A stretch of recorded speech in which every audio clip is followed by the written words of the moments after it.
brought to Hong Kong two pieces you see here from a large dinner service that was in the Rockefeller collection for 2 generations. The pattern is actually known now in the West as Rockefeller pattern. It's one of the greatest patterns of the very end of the China trade, made very early in the 19th century, around 1805, with this very rich gilding. The Chinese scenes on each piece are completely unique. There are 184 pieces in this dinner service, and every single scene is different. The porcelain itself is made at Jingdezhen. The Chinese developed the techniques of making hard, white, high-fired porcelain. No one in the world knew how to do this except the Chinese until several decades into the 18th century, when Europeans finally discovered the secret, partly because Jesuits had traveled to Jingdezhen, French Jesuits, and studied the process and written in their journals. The enameling of the porcelain developed as an industry in Guangzhou. That was closer to where the European traders were. It was easier to command your decoration that you wanted. The shapes of the dinner service by this time tend to be Western. The Chinese would produce the shapes the Western trading companies wanted for use in their dining rooms back in Europe and America in the 18th century, early 19th century. All kinds of things made to Western taste.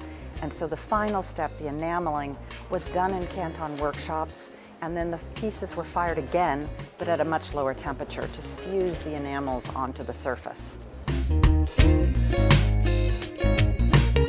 Absolutely, there's quite a strong community of collectors of Chinese export art in China, in the mainland, in Hong Kong, other overseas Chinese.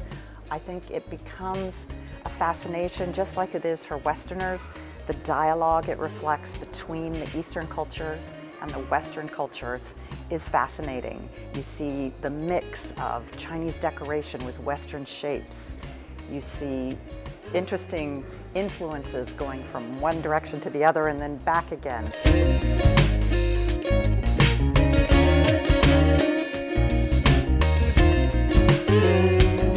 We have 3 pieces from the Rockefeller collection that belong to an amazing dessert service. It was made at the famous Royal French porcelain factory of Sèvres. It was actually made specifically for Napoleon, and it was delivered to him in 1809 at the beautiful Palace of Fontainebleau. Napoleon particularly loved Fontainebleau, which came along, and he used this dinner service there. It has symbols of power, as would be of course appropriate for Napoleon, like these fantastic eagle heads that are on the handles of this pair of sugar bowls and covers. It also reflects a keen interest in the natural world that was prevalent in Europe at the time. These wonderful little butterflies and insects, beautiful bouquets of spring flowers.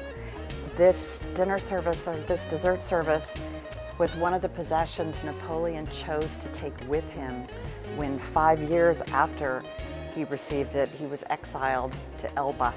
So it was obviously very special to him, and we wonder if that's because he enjoyed it at Fontainebleau with the Empress Josephine, and he had feelings of nostalgia and sentiment for that time in his life.